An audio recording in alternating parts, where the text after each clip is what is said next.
एक ऐसी जगह का तस्वुर करें जहां फिजिक्स के कवानीन काम नहीं करते, वक्त रुक जाता है और रोशनी भी बचकर नहीं निकल सकती। ये कोई साइंस फिक्शन नहीं बल्कि हमारे यूनिवर्स में मौजूद रियल ऑब्जेक्ट्स हैं, ब्लैक होल्स। ब्लैक होल का नाम आपने इंटरस्टेलर और स्टार ट्रेक जैसी मूवीज में सुन रखा होगा।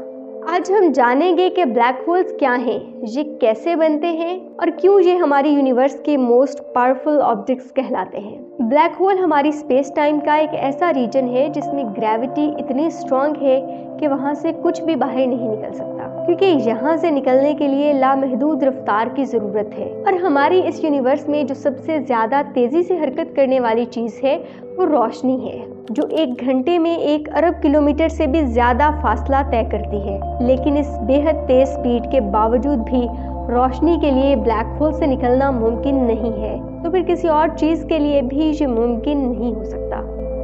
ब्लैक होल्स उस वक्त बनते हैं जब कोई स्टार अपना सारा फ्यूल ख़त्म कर लेता है। दरअसल तमाम स्टार्स में हर वक्त फ्यूजन रिएक्शन जारी रहते हैं। इन फ्यूजन रिएक्शंस में फ्यूल का काम लाइटर न्यूक्लियाई अंजाम देते हैं। हर स्टार अपने अंदर मौजूद हल्के एटम्स के न्यूक्लियाई को मिलाकर हैवी न्यूक्लियाई तैयार करता रहता है, खास तौर पर हाइड्रोजन और हीलियम। लेकिन जब तमाम हाइड्रोजन हीलियम में बदल जाती है और तमाम हीलियम बेरिलियम में बदल जाती है, कार्बन, नाइट्रोजन और नियोन जैसे हैवी पार्टिकल्स बन जाते हैं, तो स्टार मजीद रिएक्शंस नहीं करवा सकता, क्योंकि अब इतने भारी न्यूक्लियाई को आपस में मिलाने के लिए जितनी एनर्जी स्टार को चाहिए उतनी तो उसके अंदर मौजूद ही नहीं है। ऐसे में वो स्टार अपनी ग्रेविटी की वजह से खुद पर ही कोलैप्स करने लगता है। ये स्टार अंदर की जानिब फटते फटते एक बहुत छोटे से नुक्ते पर महदूद हो जाता है। इसी नुक्ते पे आकर फिजिक्स के तमाम कवानीन फेल हो जाते हैं, क्योंकि यहाँ पर वॉल्यूम तो 0 के बराबर है, लेकिन मैस बहुत ज़्यादा क्वांटिटी में मौजूद है,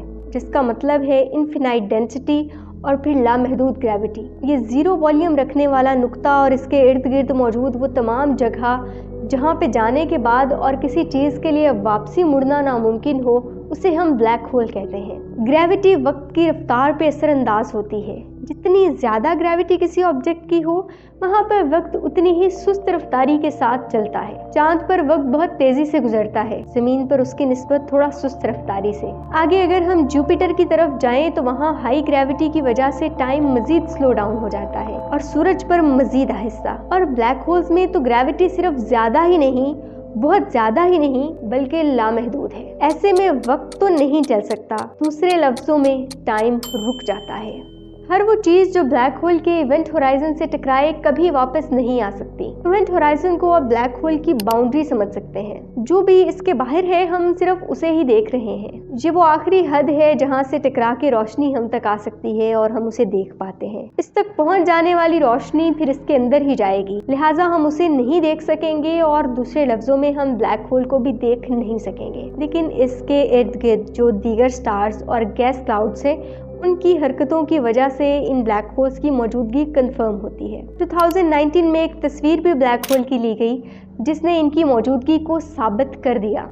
ब्लैक होल्स की 3 मेजर टाइप्स हैं। सबसे पहले बात करते हैं स्टेलर ब्लैक होल्स की, जो बहुत बड़े ब्लैक होल्स नहीं हैं। ब्लैक होल बनने के लिए ज़रूरी है कि एक स्टार हमारे सूरज से कम से कम 20 गुना बड़ा हो, इसलिए हमारा सूरज तो कभी ब्लैक होल नहीं बनेगा। हाँ, अलबत्ता दीगर स्टार्स जो सूरज से बड़े हैं वो ब्लैक होल्स बनते हैं। इन्हीं ब्लैक होल्स को स्टेलर ब्लैक होल्स कहते हैं। इन ब्लैक होल्स की ग्रेविटी बहुत स्ट्रॉन्ग है, लेकिन फिर भी ये छोटे ब्लैक होल्स ही हैं। इनसे बड़े ब्लैक होल्स को सुपरमैसिव ब्लैक होल्स कहते हैं। ये ब्लैक होल्स गैलेक्सीज के सेंटर्स में मौजूद होते हैं और इनका ग्रेविटेशनल पुल इतना स्ट्रॉन्ग होता है कि ये पूरी गैलेक्सी में मौजूद तमाम स्टार्स, प्लैनेट्स और दीगर ऑब्जेक्ट्स को अपने इर्द गिर्द घुमाए रखता है। हमारी गैलेक्सी मिल्की वे के सेंटर में जो ब्लैक होल है, सजिटेरियस ए स्टार, इसकी ग्रेविटी हमारे सूरज से 40 अरब गुना ज़्यादा है। अगर हम सूरज और अपनी ज़मीन के वॉल्यूम का कंपैरिजन करें तो तकरीबन 13 लाख ज़मीनें सूरज में फिट हो सकती हैं, जबकि हमारी ज़मीन अरबों इंसानों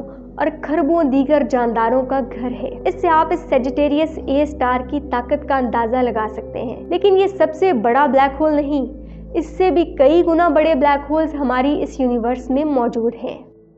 ब्लैक होल्स की सबसे पहली प्रिडिक्शन आइंस्टाइन की जनरल थ्योरी ऑफ रिलेटिविटी ने की थी, लेकिन आइंस्टाइन को खुद भी इनकी मौजूदगी पर पूरा यकीन नहीं था। लेकिन अगर ये ब्लैक होल्स मौजूद हों तो दो ब्लैक होल्स के आपस में टकराने से स्पेस टाइम में रिपल्स पैदा होने चाहिए और फिर इन्हीं रिपल्स को laser interferometer gravitational waves observatory यानी लीगो ने 2015 में डिस्कवर कर लिया था। बाय द वे, एक पाकिस्तानी निजात साइंटिस्ट नरगिस नवालवाला भी इस टीम का हिस्सा थी। और फिर फाइनली 2019 में M87 गैलेक्सी के सेंटर में मौजूद ब्लैक होल की तस्वीर ले ली गई। इन ऑरेंज गैस क्लाउड्स के अंदर जो जगह हमें ब्लैक दिखाई दे रही है, यही असल में ब्लैक होल है और यह ब्लैक होल हमारी ज़मीन से 55 मिलियन लाइट ईयर की दूरी पे है। हमारे इस कायनात को बने 13.8 बिलियन ईयर यानी तकरीबन 14 अरब साल हो चुके हैं, लेकिन अभी हमने इसको समझना शुरू ही किया है। और ब्लैक होल्स हमें ये याद दिलाते हैं कि हमारी ये कायनात कितनी पुरस्कार